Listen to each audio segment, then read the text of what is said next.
masa lalu seorang bocil yang sedang main permainan tradisional Korea bernama cumi-cumi, yang kalau di daerah saya ini namanya gala santang gitu. Bocah ini sangat ahli memainkan permainan tersebut dengan teman-temannya, di mana permainan itu dibagi menjadi dua regu. Peraturan di permainan ini cukup mudah, di mana ada regu penjaga dan regu yang tidak menjaga.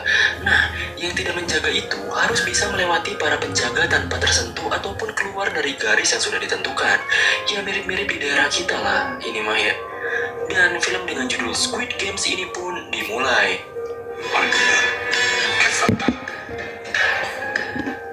Cerita dimulai dengan penampilan seorang pria yang biasa saja hidupnya. Ia bernama Gi-hun. Setelah ia dipecat dari pekerjaan lamanya, ia menjadi supir sekarang dan tinggal bersama ibunya yang sudah tua.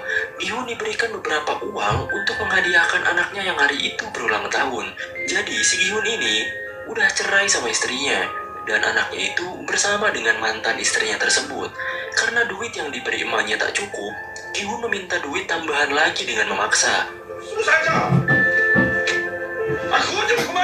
Merasa tak cukup, Gi-hun dengan kelakuan bangsatnya pun menggeledah lemari untuk mencari kartu ATM emaknya itu, berniat buat mendapatkan uang tambahan.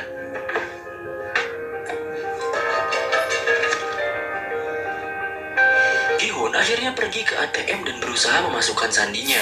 Sayangnya beberapa kali ia mencoba dengan tanggal lahirnya malah salah total gitu. Dan temannya yang biadab ini menyarankan untuk menggunakan tanggal lahir ibunya saja. Tapi Gi-hun malah memasukkan tanggal lahir anaknya sendiri. Dan beruntung, sandi yang ia masukkan benar.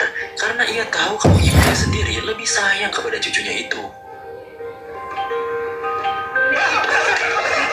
Singkatnya, Gi-hun bersama temannya ini malah bermain di tempat judi pacuan kuda.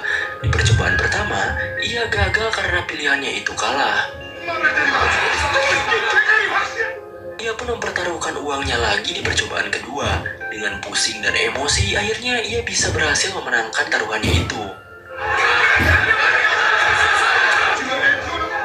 Dengan bahagia karena bisa melipat gandakan uangnya itu, ia pun memberi 10.000 won kepada mbak-mbak kasir. Setelah itu, ia pun menelpon anaknya dengan gembira agar ia bisa memberikan kado ulang tahun yang mewah malam hari nanti. Tapi tiba-tiba,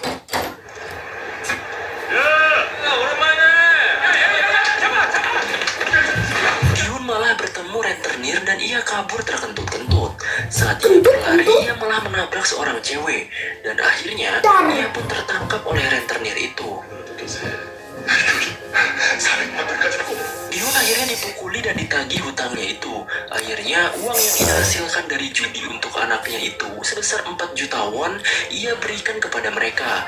Tapi, setelah ia cek sakunya, uangnya telah terjatuh saat ia menabrak si cewek tadi. Dan akhirnya, ia dipukuli sampai termehek-mehek. Si rentenir ini gak mau pusing gitu. Ia memberikan lembaran kertas yang isinya surat perjanjian penyerahan organ atas ganti uang yang ia tak bisa bayar. Terpaksa, ia akhirnya memberikan sidik jarinya. Bahkan parahnya, ia cap perjanjian itu bukan dengan tinta, melainkan dengan darah dari hidungnya yang mengalir.